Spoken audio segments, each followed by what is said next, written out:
iyadoo wali ay abaartii baahsaneed ee ka dhacday gobolada bariga Soomaaliland ay wali ka jirto deegaano dhowr ah oo hoos yimaada degmadaasi Ceelaf Weyn ayaa guddiga taakulaynta gurmadka abaaraha ee degmadaasi Ceelaf Weyn waxay gaadheen deegaano ay ka jirto abaar baahsan iyo waliba biyo la'aan waxaana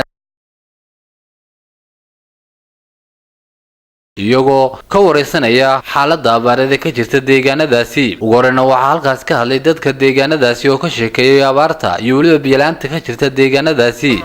halkan waa tuulada dhowr ma degmada Ceelaf Weyn dad ee dhalatay ka codsanayna inay u qayliso dadka u qayl dhaankiiso xogogaal loo noqoto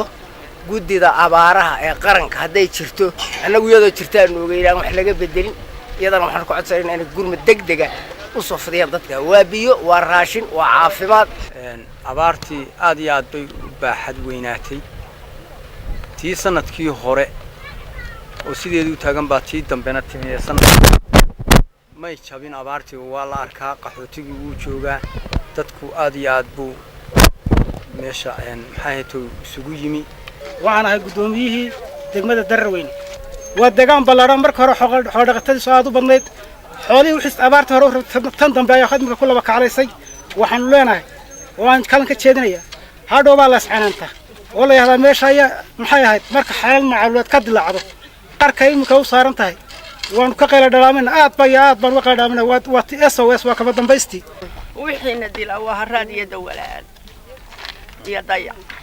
sidaa la sheegayo yaanu nahay geestooda waxaa iyaguna halkaas ka hadlay guddiga ka soo kabashada abaaraha ee degmadaasi Ceelaf Weyn iyo waliba maayirka degmada Ceelaf Weyn Cabdiraxiin Yuusuf Axmed iyo ku xigeenkiisa waxaanu u nimi halkan qayla dhaan ka soo baxday Ceelaf Weyn laga soo bilaabo oo bariga ka xiga qayla dhaan ka jirta oo ah inay isla gubteen birtii iyo dhulkii iyo dadkiiba arinta ugu weyn ee iminka qayla dhaanta lala soo qayliyayna waxa ka mid ah biyaha